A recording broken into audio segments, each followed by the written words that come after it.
नमस्कार बच्चों। आज काफ़ी दिनों के बाद आपसे मिलने का मौका मिला है। मैंने सोचा आज बच्चों से कुछ वीडियो के माध्यम से बात की जाए तो ज़्यादा अच्छा रहेगा। बच्चों को काफ़ी क्यूरीज हैं, उनके बहुत सारे सवाल हैं जो बार बार पूछते हैं। तो मैंने सोचा क्यों ना एक वीडियो के माध्यम से ही बच्चों से रूबरू हुआ जाए और उनकी सब बातें क्लियर की जाए।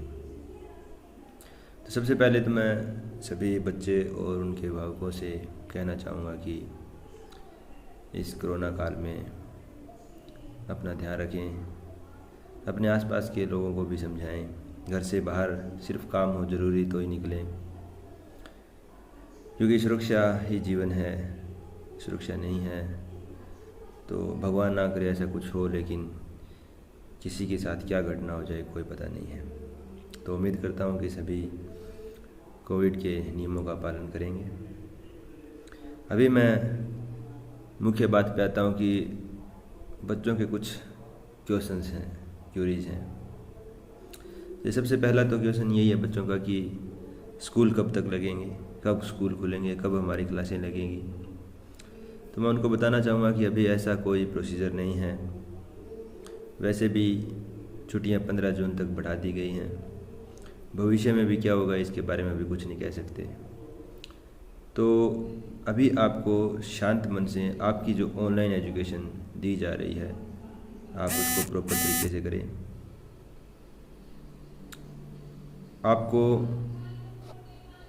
कितने समय तक इस तरह से पढ़ना होगा ये अभी हम कहना मुश्किल होगा, लेकिन आपको इसकी आदत डालनी होगी, क्योंकि समय बहुत कीमती है और जो समय अभी आपके पास है आप उसको पूरा यूटिलाइज करें तो ज़्यादा बेहतर रहेगा।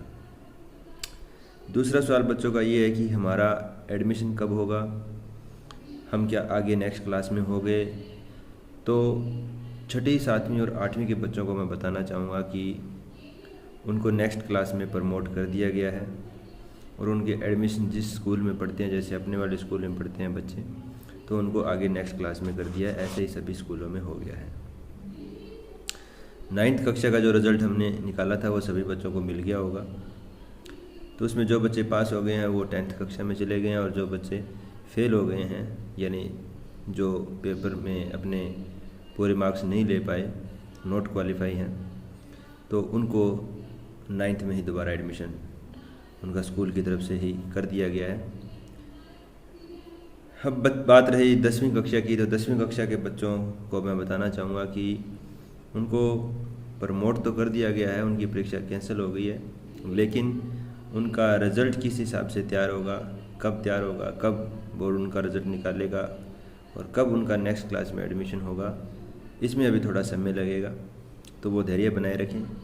हाँ, इतना कन्फर्म है कि उनको आगे प्रमोट कर दिया गया है, उनकी कोई परीक्षा नहीं होगी और उनका रिज़ल्ट किस हिसाब से तैयार होगा वो अभी अधूरा है विषय, उसके बारे में बाद में बात करेंगे।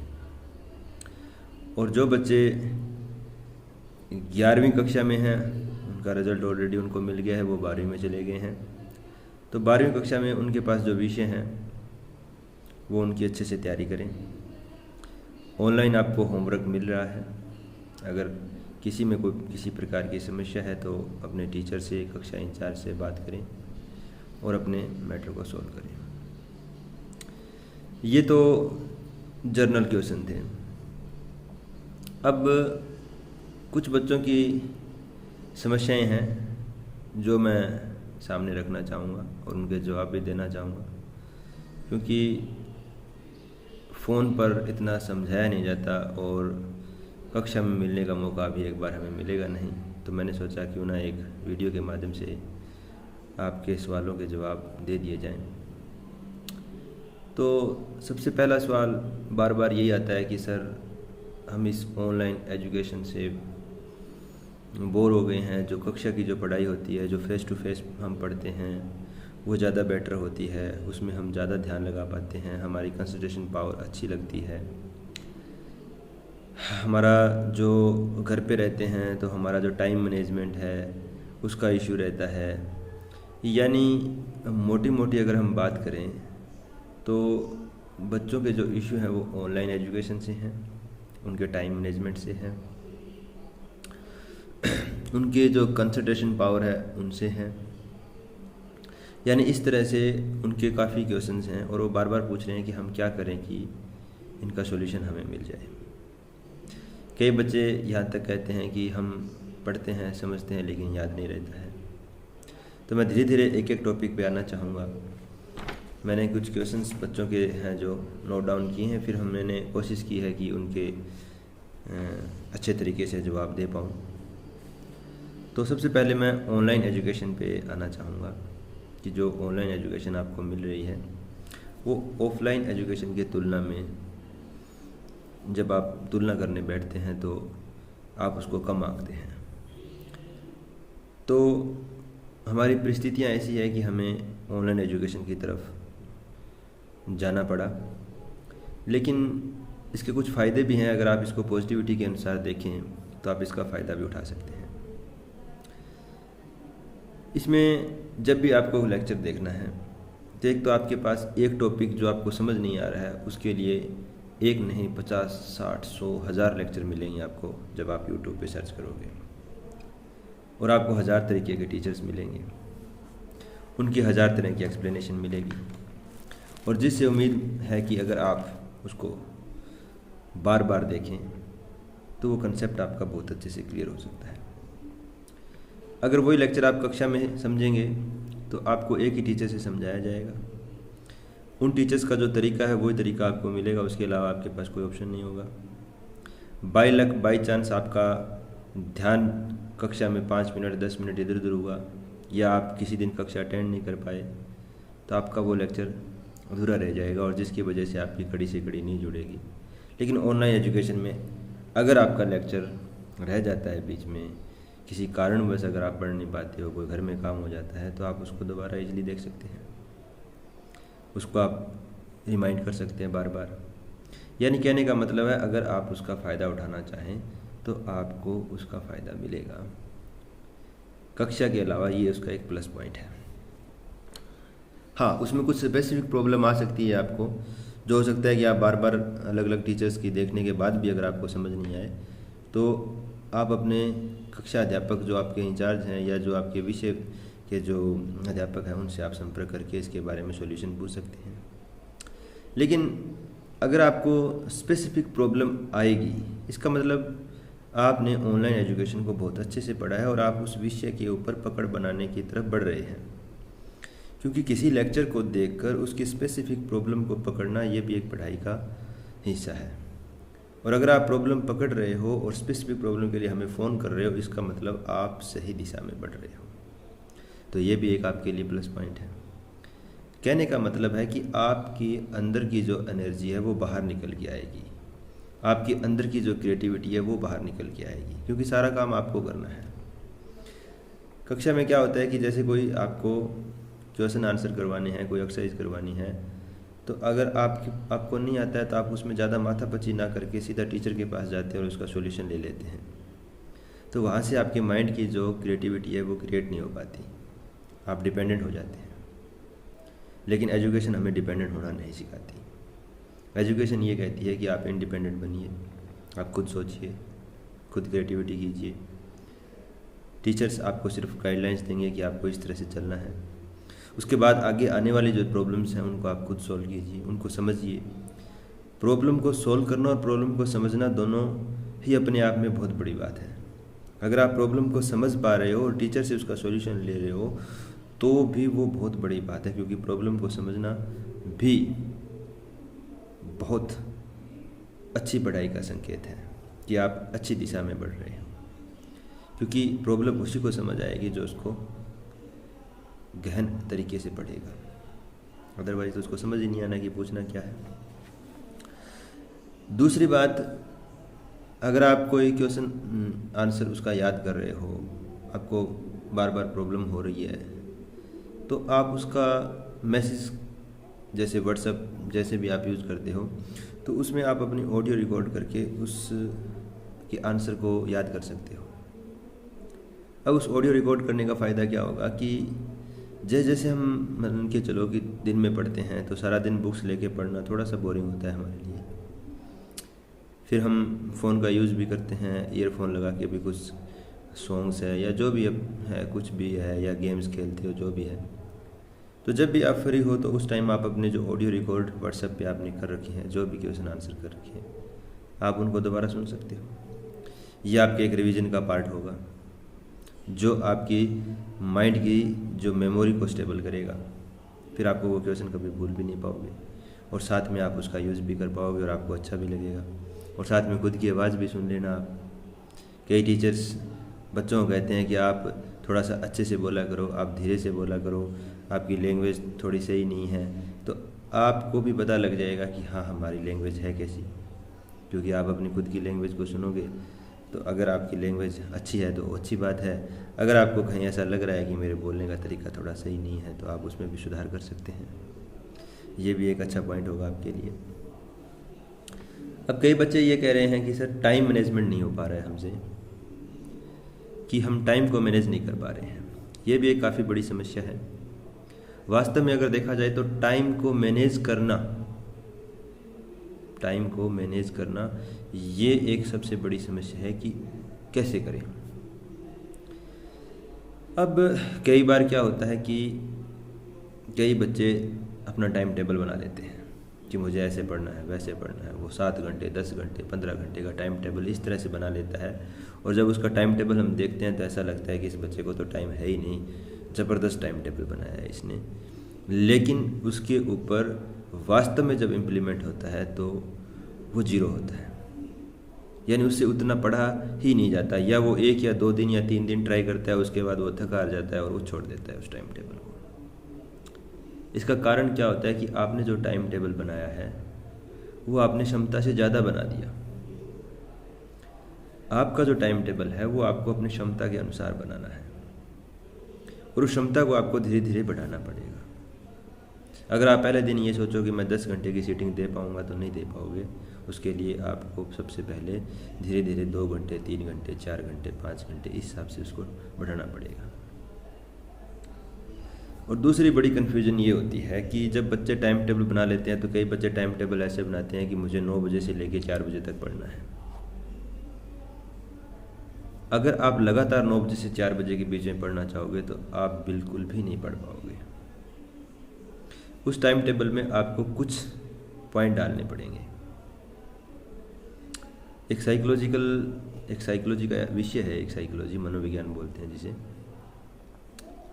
मनोविज्ञान ये कहता है कि जो मनुष्य की ध्यान केंद्रित करने की जो पावर है, जिसको पावर ऑफ कंसंट्रेशन बोलते हैं, वो 50 से 55 मिनट की होती है। यानी आप किसी चीज़ पर अगर ध्यान लगाना चाहो तो 50 से 55 मिनट का आपका बहुत अच्छा रिजल्ट मिलेगा आपको। लेकिन उसके बाद उसको लिटिल बिट रेस्ट चाहिए, उसके माइंड को रेस्ट चाहिए, चाहे वो 1 मिनट का हो 2 मिनट का हो, उसको रेस्ट ज़रूरी है। जैसे आपने देखा होगा कि जो हमारा टाइम टेबल होता है जिसमें हमारे क्लास के पीरियड होते हैं, अमूमन एक विषय के 40 से 45 मिनट का टाइम होता है। वो इसीलिए होता है कि बच्चा 40 से 45 मिनट तक उस पर फोकस कर पाएगा। उसके बाद उसको एक रेस्ट चाहिए। अब वो रेस्ट किसी रूप में हो सकता है कि आप इधर उधर घूम आए, पानी पी लिया, खेल लिए, कुछ भी कर लिया आपने, 2-4 मिनट जो भी है मस्ती कर ली। उसके बाद दोबारा आप उसको रिज्वाइन कीजिए और उसको पढ़ाई को कैरी ऑन कीजिए। तो टाइम मैनेजमेंट में सबसे पहले तो जो आपका टाइम टेबल है वो ऐसा ना हो कि ऐसा लगे ऐसे किसी को दिखाने के लिए कि क्या बात है इतना, तो ऐसा कुछ नहीं होना चाहिए उसमें। वो एक सिंपल सोबर, और जो ऐसा लगे कि हाँ ये संभव हो सकता है, मैं इतना इसको कर सकता हूँ कवर, वैसा ही टाइम टेबल बनाइए। दूसरी बात, बच्चों की टाइम टेबल के बाद एक समस्या और आती है, सब्जेक्ट से रिलेटेड आती है कि सर हम जब हिस्ट्री पढ़ने लग जाते हैं, पॉलिटिकल पढ़ते हैं, हिंदी, इंग्लिश, मैथ्स, जो भी सब्जेक्ट्स आप पढ़ते हो, तो कई सब्जेक्ट्स ऐसे होते हैं कि सर हम बोर हो जाते हैं उनसे, हमारी उनमें रुचि नहीं बनती, इंटरेस्ट नहीं बनता। तो उस समय क्या किया जाए? तो उसके लिए आपको सबसे पहले जो आपके रुचि के जो विषय हैं उनको अपने टाइम टेबल में डालिए। उन पे फोकस कीजिए। और फिर धीरे धीरे जो विषय आपको कम समझ आ रहे हैं, जिनमें आपकी रुचि कम हो रही है, उनको धीरे धीरे स्लोली थोड़ा थोड़ा मैटर लेके अपने टीचर के सहयोग से, जैसे भी उनसे संपर्क हो पाए, फ़ोन से, व्हाट्सएप के माध्यम से, आपको धीरे धीरे उनके कंसेप्ट समझने की कोशिश कीजिए, उनको बढ़ाना शुरू कीजिए। लिटिल बिट, छोटी छोटी मात्रा में उस सब्जेक्ट में इंटरेस्ट यानी रुचि बनाना शुरू कीजिए, और धीरे धीरे आप उसकी क्षमता को बढ़ाने लग जाओगे। अब वो क्षमता हो सकती है आपकी 50% बढ़े, 60% बढ़े, 70% बढ़े, वो आपके फाइनल एग्ज़ाम में पता लगता है कि आपने इसमें क्या स्कोर किया है। और हर सब्जेक्ट में 100% स्कोर कोई ज़रूरी नहीं है, और बहुत से बच्चे 100% स्कोर लेते भी हैं। ये हमारे माइंड की जो कैपेबिलिटी है उस पर डिपेंड करता है। हर बच्चे की जो माइंड की जो कैपेबिलिटी है वो अलग अलग होती है, डिफरेंट केसेस में डिफरेंट मिलती है। लेकिन हम ये नहीं कह सकते कि आपकी याद करने की क्षमता कम है। हमारे जो माइंड की जो याद करने की क्षमता है, जो कैपेबिलिटी है, उसको हमें खुद को बढ़ाना होता है। जो जितना उसको यूज करेगा, जो जितना उसमें क्रिएटिविटी बढ़ाएगा, उतनी ही उसकी माइंड की जो कैपेबिलिटी बढ़ती जाएगी, उसकी याद करने की क्षमता बढ़ती जाएगी। किसी काम को करने में उसमें एकदम दिमाग तेज चलेगा। वो जितना ज़्यादा दिमाग को यूज़ करेगा, उतनी ज़्यादा उसकी पावर बढ़ती जाएगी। और जितना हम इसको कम यूज़ करेंगे, उतनी पावर हम कम होती जाएगी। उस विषय के बारे में हम बिल्कुल अनपढ़ हो जाएंगे। जैसे आजकल अब आपने इस लॉकडाउन के अंदर मोबाइल फ़ोन का यूज़ किया है, तो एक आप 1.5-2 साल पहले फ़ोन चलाते थे और एक आज 2 साल के बाद चला रहे हो, तो आप में काफ़ी चेंजेस आ गए। ये बिल्कुल आपके लिए नया था, लेकिन आपने इंटरेस्ट दिखाया, धीरे धीरे इसके बारे में फंक्शंस यूज़ करने देखे, सीखे, तो आप काफ़ी सारा सुधार अब खुद में पा रहे हैं। तो ऐसे ही इन विषयों में भी आपको धीरे धीरे अंदर घुसना है, इनकी तैयारी करनी है, सीखना है, तो ऑटोमेटिकली आप में सुधार आ जाएगा। अब कई बच्चे ये कहते हैं कि सर हम पढ़ते भी हैं लेकिन हम भूल जाते हैं। तो सभी बच्चों से मैं ये कहना चाहूँगा कि अगर आप भूल रहे हैं तो ये कोई बड़ी समस्या की बात नहीं है। आप इसको अपने माइंड पे प्रेशर नहीं लेके आना है आपको कि मैं भूल जाता हूँ। ये एक कॉमन बात है, सभी भूल जाते हैं। मनोविज्ञान ये कहता है कि अगर मनुष्य भूलता है तो वो उसके लिए एक वरदान है। अब वरदान कैसे है कि जीवन में बहुत सारी ऐसी घटनाएं होती हैं जिनको हम सारी उम्र याद नहीं रख सकते। कुछ अनहोनी बातें ऐसी होती है जिनको हमें भूलना पड़ता है, तभी हमारी ज़िंदगी आगे बढ़ती है। तो भूलना कोई समस्या नहीं है, भूलना एक वरदान है। तो इससे आप डरो मत कि मैं भूल जाता हूँ, सभी भूल जाते हैं। तो अगर आप किसी विषय के बारे में बार बार प्रैक्टिस कर रहे हैं, अगर आपको याद नहीं आ रहा है, तो उसके लिए एक ही पॉइंट ऑफ व्यू है मेरा कि जैसे आपने किसी विषय को आज पढ़ा है, उसमें कोई भी टॉपिक आपने रीड किया होगा, उस टॉपिक को आप उसी दिन शाम को या नेक्स्ट डे आप उसको रिवाइज़ कीजिए। जब आपका वो टॉपिक रिवाइज हो जाए, उसके बाद उसको वीकली रिवाइज़ कीजिए। वीकली का मतलब होता है कि एक हफ्ते के अंदर अंदर उसको रिवाइज़ कर लीजिए, और उसके बाद उसको मंथली रिवाइज़ कर लीजिए। तो टोटल टाइम आपका 3 बार हो गया। एक आपने पढ़ा, उसके बाद डेली रिवीजन के अंदर आ जाता है वो, यानी उसी दिन या अगले दिन, या एक वीकली में और एक मंथली में। तो मनोविज्ञान एक बात कहता है कि अगर मनुष्य कोई चीज़ को 3 बार स्मरण करता है, 3 बार याद करता है, तो उसकी स्मृति में बैठ जाती है। तो अगर आप 3 बार रिवाइज करोगे तो ये आपके दिमाग में बैठ जाएगी, स्मृति में बैठ जाएगी। और जैसे ही आपके फाइनल एग्ज़ाम में जब आप इसको एक बार पढ़ोगे तो ये आपको बिल्कुल कम समय में याद हो जाएगा, और जो आपके लिए बहुत ही अच्छा रिजल्ट देगा। अब कई बार बच्चे ये कहते हैं कि सर जो टाइम मैनेजमेंट है हमारा, जो टाइम मैनेजमेंट हम बनाते हैं, वो हमें ज़्यादा समय की ज़रूरत पड़ती है, तब हमारा वो संभव हो पाता है। और इतने समय हम पढ़ नहीं पाते हैं। तो ये विषय मैंने पहले भी बताया था कि आप अपनी रुचि के अनुसार कम विषयों के साथ पढ़ाई शुरू करें, कम समय के साथ शुरू करें, धीरे धीरे इसको बढ़ाते जाएं। आपकी मंथली जो एवरेज है, अगर वो 5 घंटे पर डे अगर आपकी आती है तो कोई दिक्कत नहीं है, आप सही तरीके से पढ़ रहे हो। और कई बच्चे ऐसे बात करते हैं कि सर जो टाइम टेबल बनाते हैं तो उसमें हमें 10 दिन में एक आधा दिन कोई काम हो जाता है या ऐसे हो जाता है, फिर हमारा रूटीन ख़राब हो जाता है। तो देखिए, अगर महीने में आप अपने साइकोलॉजिकल अगर पॉइंट ऑफ व्यू से देखें कि अगर एक 30 दिन में अगर आप 25 दिन अगर अपने टाइम टेबल को फॉलो करते हो, चलो 5 दिन मान लिया आपको कोई काम हो जाता है, कोई इमरजेंसी हो गई, तो 25 डेज आपके लिए सफिशिएंट है कि आपकी स्टडी कैरी ऑन चल रही है, कोई दिक्कत नहीं है। और ये समस्याएं सभी को आती है, ऐसा नहीं है कि किसी को नहीं आती।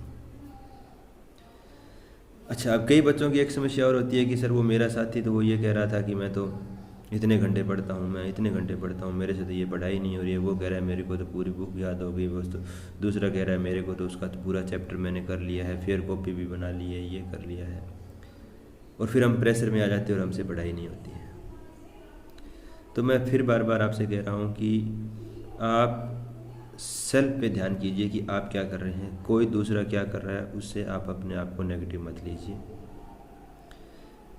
कई बार मैंने भी देखी है, जब मैं पढ़ाई करता था तो मेरे 1-2 दोस्त थे, तो उनको ये रहता था कि ये कितने पढ़ लिए, इनसे कैसे पूछें।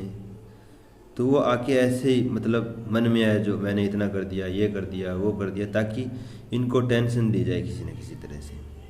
और ये स्वाभाविक होता है कि जो हमारा फ्रेंड सर्कल होता है, जो चारों तरफ होता है, उसमें हर टाइप के हमें साथी मिलते हैं। और कई के बच्चे तो इतनी झूठ बोलते हैं कि जैसे एक हंसी मजाक की बात है इसी के अंदर कि कोई स्टूडेंट तो ऐसा कहता है कि मैं इतना पढ़ा था, रात को इतना पढ़ा था, इतना खो गया पढ़ने के अंदर कि लाइट चली गई तो ही मैं पढ़ता रह गया। यानी इतनी असंभव बातें करते हैं वो कि मतलब दूसरे को प्रेशराइज करना है, बस कैसे ही करो चाहे। तो आपको प्रेशराइज नहीं होना है, इन बकवास बातों में नहीं आना है कि कौन क्या कर रहा है। आपको अपनी क्षमता के अनुसार ही आप खुद को डेवलप करना है। आपकी क्षमता अगर 2 घंटे की है तो 2 घंटे की ही क्षमता को आप इम्प्लीमेंट कीजिए, फिर उसको धीरे धीरे बढ़ाइए। ये आपके लिए सबसे बढ़िया रहेगा। तो आप भूल रहे हो तो उसकी कोई टेंशन नहीं है, भूलना मनुष्य के लिए एक वरदान है। और समस्या भी है, अगर ज़्यादा भूलने लग जाओगे तो ऐसा नहीं है कि हम भूलते ही जाएं तो ये वरदान ही है। अभी मेरा नेक्स्ट टॉपिक जो एक लास्ट टॉपिक बच गया है, जो मोटिवेशन पे है। तो बच्चे मेनली ये कहते हैं कि हम मतलब परमानेंटली मोटिवेट नहीं रह पाते, हमें निराशाएं आती हैं। तो मैं तो यही सोचता हूँ, मेरा जो सोचना है कि अगर आप में निराशाएं आती है time to time, that implies आप सही तरीके से चल रहे हो, आपकी माइंडली जो पोजीशन है वो बिल्कुल करेक्ट है। कैसे कि परमानेंटली मोटिवेट रहना ये इम्पॉसिबल है मेरे हिसाब से। निराशाएं टाइम टू टाइम आती है, लेकिन उनको अपने ऊपर हावी नहीं होने देना, उस समस्या को बड़े ही साइलेंट तरीके से, बड़े ही अच्छे स्वभाव से उसको हैंडल करना, ये हमारे लिए उस समय ज़रूरी होता है। तो डीमोटिवेट होने की जो समस्याएं हैं वो मेरी नज़र में जो बच्चों के लिए है, एक तो सही से टाइम मैनेजमेंट नहीं होता उनका, जो मैंने पीछे ही चर्चा की थी कि वो टाइम मैनेजमेंट को इस तरह से बना लेते हैं, अपनी क्षमता से ज़्यादा बना लेते हैं कि वो कंप्लीट नहीं कर पाते। और फिर वो उनके डीमोटिवेशन का कारण बन जाता है कि मैंने ये टाइम टेबल बनाया था, मेरे से ये हुआ ही नहीं, मैं तो कमज़ोर हूँ, ये है वो है, जो भी उसके मन में आएगा। तो सबसे पहला तो काम ये है कि आपको टाइम टेबल आपकी क्षमता के अनुसार बनाना है, वो ही टाइम टेबल आपको बनाना है जो आपके लायक हो। उसमें धीरे धीरे उसमें चेंज करते रहना है, उसको धीरे धीरे बढ़ाना है, ये भी ज़रूरी है। फ्लेक्सिबिलिटी होनी ज़रूरी है। उसके बाद जो आसपास का जो माहौल है, जैसे मैं अभी आपसे बता रहा था कि कोई ये कहता है कि मैं इतनी देर पढ़ता हूँ, ये पढ़ता हूँ, तो जो अपना जो सर्कल होता है वो भी हमें कई बार डीमोटिवेट कर देता है। तो उनसे डीमोटिवेट होने की ज़रूरत नहीं है। आपको सिर्फ इतना फोकस करना है कि आप अपने क्षमता के अनुसार पढ़ रहे हैं, उसमें रेगुलरिटी है और उसको धीरे धीरे आगे बढ़ा रहे हैं। तो लास्ट में मैं आपसे सिर्फ एक ही बात कहना चाहूँगा कि एजुकेशन हो चाहे कोई भी काम हो, उसमें अगर हमें अच्छे रिजल्ट चाहिए तो मेरा एक फ़ॉर्मूला है जिसे मैं CCC फार्मूला बोलता हूँ। CCC में जो पहली C है वो आती है कंसिस्टेंसी, दूसरी C आती है वो कंसंट्रेशन और तीसरी C आती है वो क्रिएटिविटी। कंसिस्टेंसी का मतलब होता है निरंतरता, यानी आप किसी काम में निरंतर लगातार उसमें अगर लगे हुए हो, लगातार आप उसका अभ्यास कर रहे हैं, तो आप में उसकी कंसंट्रेशन पावर ज़रूर क्रिएट हो जाएगी, यानी आपका उसमें ध्यान केंद्रित होने लगेगा। और जैसे ही आपकी कंसंट्रेशन पावर उसमें लगने लग जाएगी तो आपकी उस विषय वस्तु के अंदर ऑटोमेटिकली क्रिएटिविटी क्रिएट होनी शुरू हो जाएगी। और हमारी एजुकेशन का मेन मोटिव यही तो है कि हम आप में क्रिएटिविटी तो लाएं, यानी जिस विषय को आप पढ़ रहे हो उसमें आप में क्रिएटिविटी आ गई तो यही तो हमारा लक्ष्य है। तो मेरा ये CCC का जो फॉर्मूला है वो 3C यानी इस पे डिपेंड करता है, जिसका अगर मैं इंग्लिश में बोलूँ तो कंसिस्टेंसी, कंसंट्रेशन और क्रिएटिविटी, यानी निरंतरता और फिर ध्यान केंद्रित होना और फिर यानी अपने अंदर सारी चीज़ें आप धीरे धीरे एक विषय को दूसरे विषय के साथ जोड़ के ऑटोमेटिकली क्रिएट करने लग जाएं, नई नई समस्याएं, नए नए प्रॉब्लम को आप सोल्व करने लग जाएं, तो यही तो क्रिएटिविटी होती है। तो उम्मीद करता हूँ कि आज का लेक्चर आपके लिए काफ़ी लाभदायक रहेगा। फिर भी कोई और समस्याएं हैं तो मुझसे आप फ़ोन करके या व्हाट्सएप के माध्यम से बता सकते हैं, और उम्मीद करता हूँ कि आप इन विषयों पर ध्यान देंगे और अपनी पढ़ाई को अच्छे से करेंगे। तो अभी मैं आपसे इजाज़त चाहता हूँ। नमस्कार, धन्यवाद।